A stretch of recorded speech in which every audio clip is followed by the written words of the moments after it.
प्रणाम भगवान। ओम श्री गुरुवे नमः। ओम चैतन्यं शाश्वतं शान्तं व्योमातीतं निरञ्जनं नादबिन्दुकलातीतं तस्मै श्री गुरुवे नमः। ओम शांति शांति शांति। ओम। भगवान श्री रमण महर्षि से बातचीत 7 नवंबर 1938।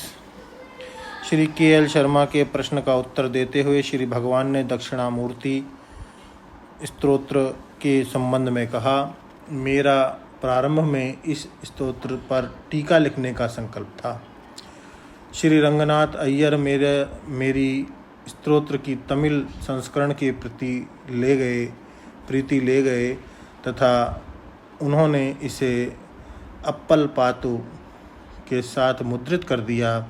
फिर उन्होंने मुझसे इसके परिवर्धन हेतु कहा। मेरे पास भूमिका तो तैयार थी ही। उन्होंने भूमिका देखी तथा उसे मुद्रण हेतु ले गए। मैंने फिर पुस्तक नहीं लिखी।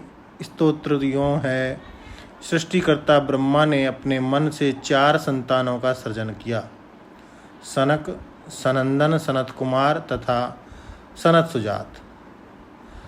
उन्होंने अपने जनक ब्रह्मा से पूछा कि उनकी सृष्टि किस उद्देश्य से की गई है। ब्रह्मा ने कहा, मुझे ब्रह्मांड की रचना करनी है, किंतु मैं तपस्यार्थ प्रस्थान करना चाहता हूँ जिससे मैं आत्म साक्षात्कार कर सकूँ। तुम्हारा जन्म इसलिए हुआ है कि तुम विश्व की रचना करो। यह तुम प्रजा उत्पादन द्वारा करोगे। उन्हें यह विचार उत्तम नहीं प्रतीत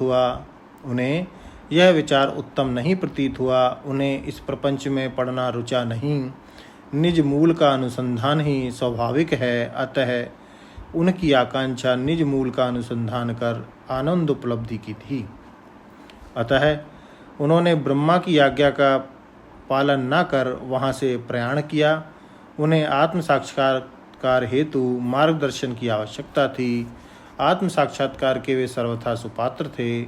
निर्देश भी श्रेष्ठ गुरु से प्राप्त करना चाहिए। ऐसा गुरु योगीराज शिव के अतिरिक्त कौन हो सकता है। शिव उनके समक्ष पवित्र वट वृक्ष के नीचे आसन लगाए प्रकट हुए योगीराज हैं। अतः क्या उन्हें योगाभ्यास करना चाहिए। वैसे ही बैठे समाधिस्थ हो गए। शिव पूर्ण शांति में प्रतिष्ठित थे। चतुर्दिक शांति विराजती थी। उन्होंने शिव को देखा, प्रभाव अविलंब हुआ। वे भी समाधिस्थ हो गए तथा उनके संशय समाप्त हो गए। मौन ही सच्चा उपदेश है। यही परम उपदेश है। यह सर्वगुणी साधारण के लिए ही उपयुक्त है। अन्य साधक इससे पूर्ण प्रेरणा प्राप्त करने में अक्षम हैं। अतः उन्होंने सत्य के विवेचन हेतु शब्दों की आकांक्षा रहती है, परंतु सत्य अनिर्वचनीय है।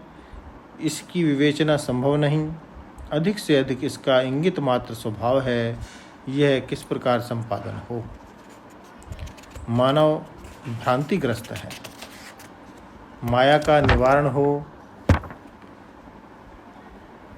तो वे सत्य को साक्षात कर लें। उन्होंने माया के मिथ्यात्व के त्याग का उपदेश प्रदान किया जाना चाहिए, तभी वे इसके प्रलोभन से मुक्त होंगे। परिणाम होगा वैराग्य। वे सत्य विचार करेंगे अर्थात आत्म उपलब्धि की साधना करेंगे। परिणाम स्वरूप वे आत्मरूप प्रतिष्ठित रहेंगे। श्री शंकर शिव के अवतार थे, अतः पतित जनों के लिए करुणामय थे। वे सबको आनंदमयी आत्मा का साक्षात्कार कराना चाहते थे। मौन द्वारा सबसे संपर्क संभव न होने से उन्होंने दक्षिणामूर्ति स्तोत्र की रचना की, जिससे कि मानव इसका पठन कर सत्य की उपलब्धि कर लें। अब माया का क्या स्वरूप है, तो इसके संबंध में भगवान लेंगे हम अपने अगले सत्संग में। आज यही विराम। ओम शांति ही शांति ही शांति ही। प्रणाम भगवान। ओम।